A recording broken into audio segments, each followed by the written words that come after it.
The youngest child of King George V, Prince John was quite literally lost to history.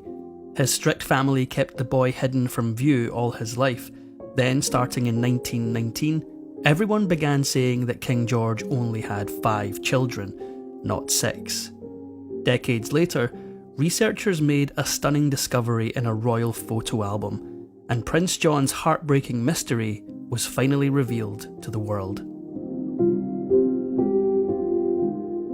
After he passed from a secret illness hidden from the public's view, the mysteries of his life ignited years of speculation and suspicion. So, what was the truth about the lost prince, and who's to blame for his dark fate?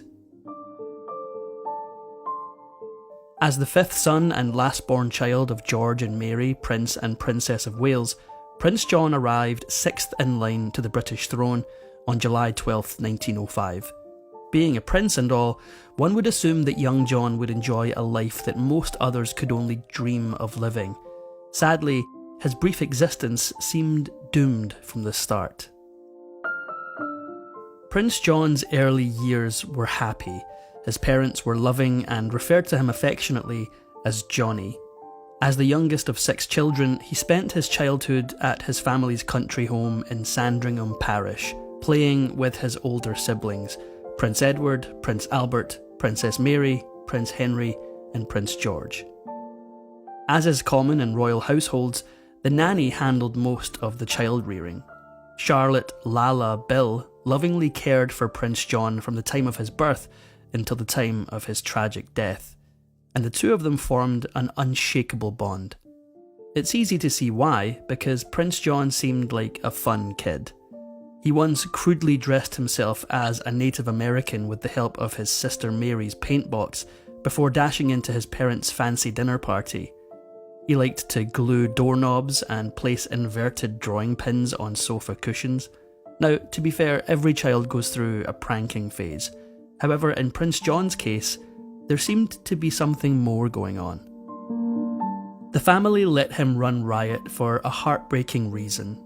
Despite being a tough disciplinarian, Prince John's father, George V, once admitted to US President Teddy Roosevelt that all his children were obedient except John, because he couldn't bear to punish him. By the time Prince John turned 4, the kid was so painfully slow that his family grew concerned about his development. It turns out that a lot of Prince John's conduct was probably autism related.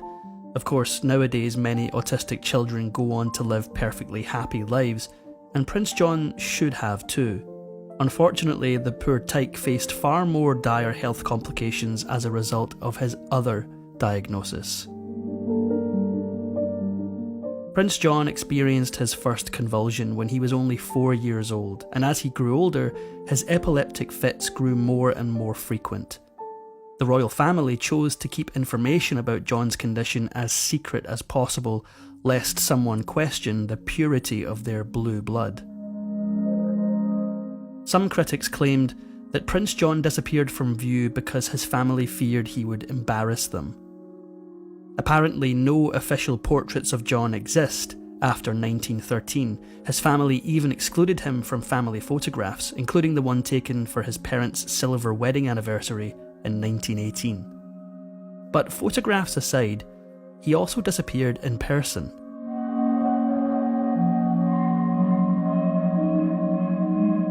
When the severity of his epilepsy increased in 1916, John's family made a devastating choice. They sent him away to live at Wood Farm, a farmhouse on the family's Sandringham estate, 2 miles away from his parents' home. As his health deteriorated, Prince John's nanny, Lala, became his primary caregiver. Undoubtedly, living apart from the rest of his family must have been rough on him, so it's somewhat reassuring to know that he still had the support of at least one caretaker whom he'd known all his life. He rarely left the Sandringham estate after the summer of 1916. Instead, he allegedly became a satellite with his own little household, with just his nanny and house staff to keep him company. After he arrived at Wood Farm, his parents sacked his tutors, and he no longer received a formal education. Why? Despite the fact that he could still express himself coherently, the somewhat shady excuse provided was that he had stopped progressing academically. So naturally the way to fix that is to stop educating him completely. Okay. Naturally, the prince grew very lonely. With no friends and no education to keep him occupied, his grandmother, Queen Alexandra, suggested that her grandson take up gardening. Not too many 11-year-old boys are into flowers, but it interested John. Amazingly, gardening quickly became one of the great pleasures of his life. From that day forward, Prince John visited his grandmother, who lived all by herself at the grand house on the estate, every week to tend to the flowers in a garden she set aside specially for him. Not only that, but in a sweet move that would melt hearts everywhere, he'd often press his treasured flowers and include them in his letters to his mother and father.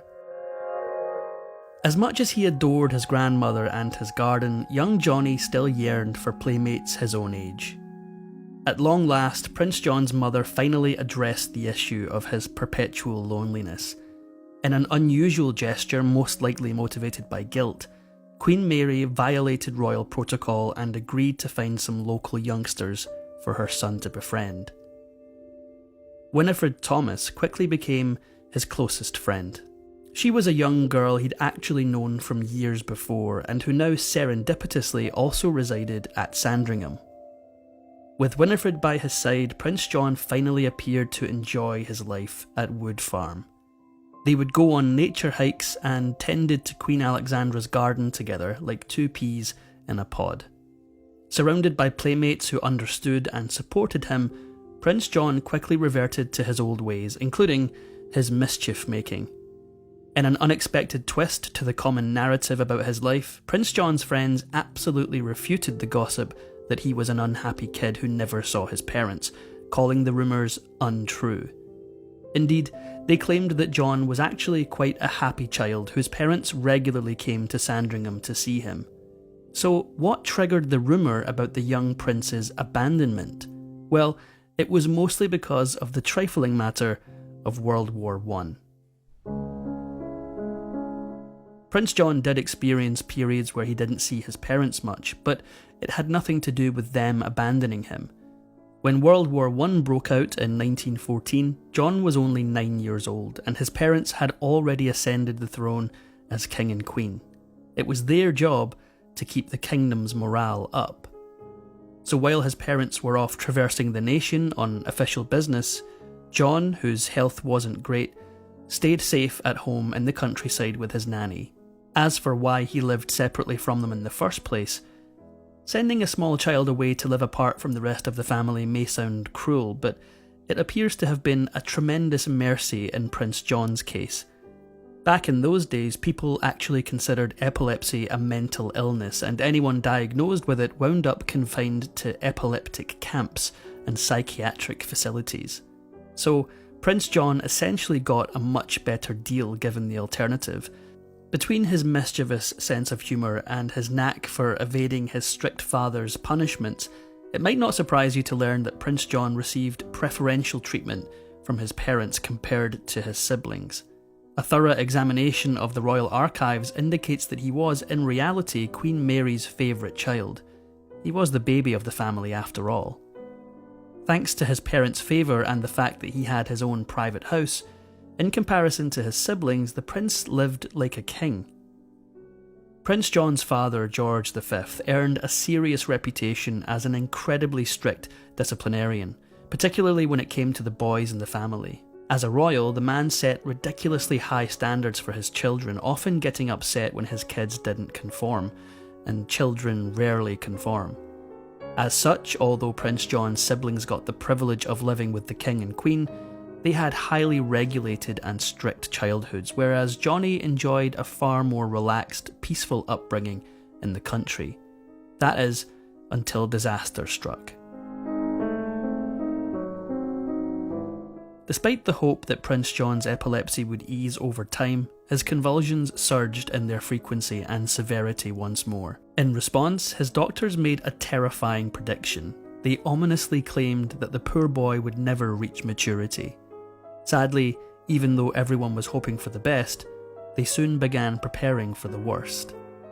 Although Prince John enjoyed playing with his siblings when his family visited, as his epilepsy worsened, his siblings' visits ceased.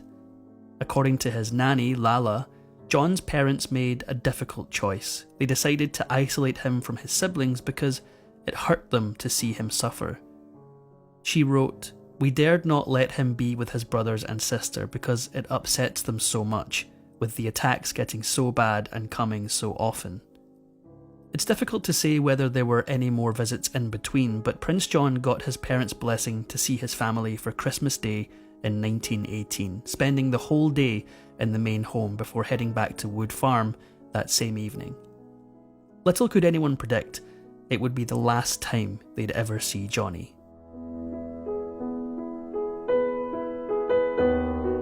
Tragically, on January 18th, 1919, Prince John died in his sleep at Wood Farm following a severe seizure. He was only 13 years old. He may have left this world far too early, but at the very least, his suffering was over. But for those left behind, their suffering was just beginning.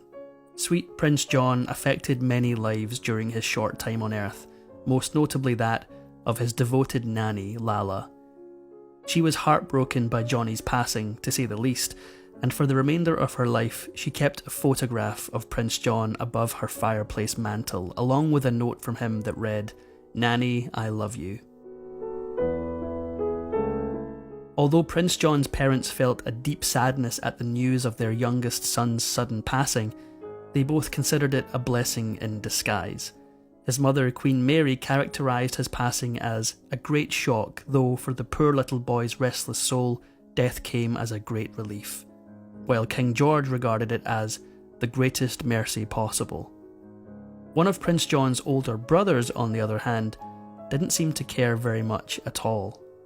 Prince Edward was 11 years older than Prince John, and admittedly he never really knew his youngest brother.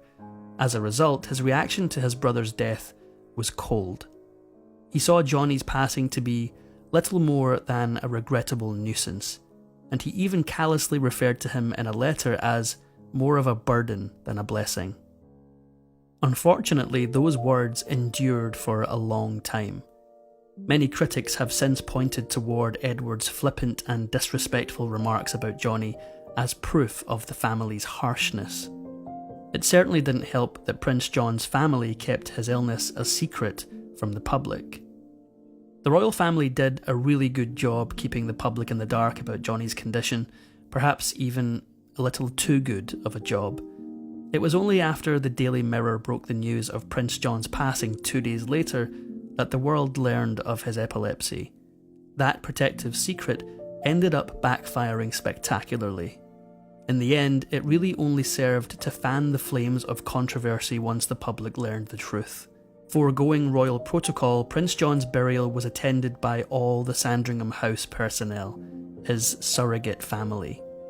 As further testament to how much everyone adored the ill-fated young prince, every single resident on the estate gathered outside the gates to pay their respects, and they completely covered his grave with flowers.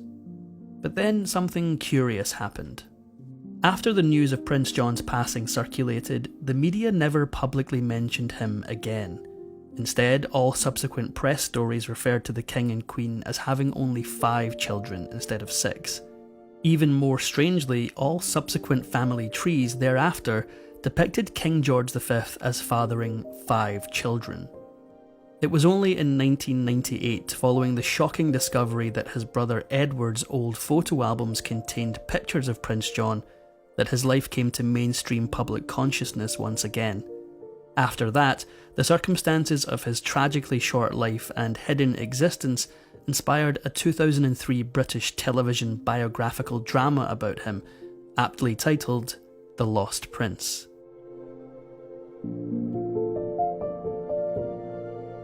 Prince John's seclusion was supposedly demonstrative of the Windsor family's heartlessness, but it turns out that many of the reports of his mistreatment were somewhat over-exaggerated.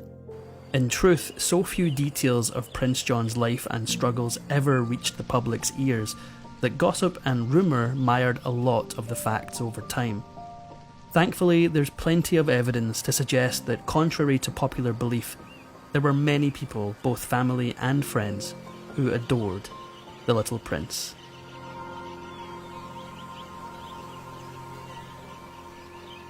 If you enjoyed this video, please give it a like and subscribe for more videos.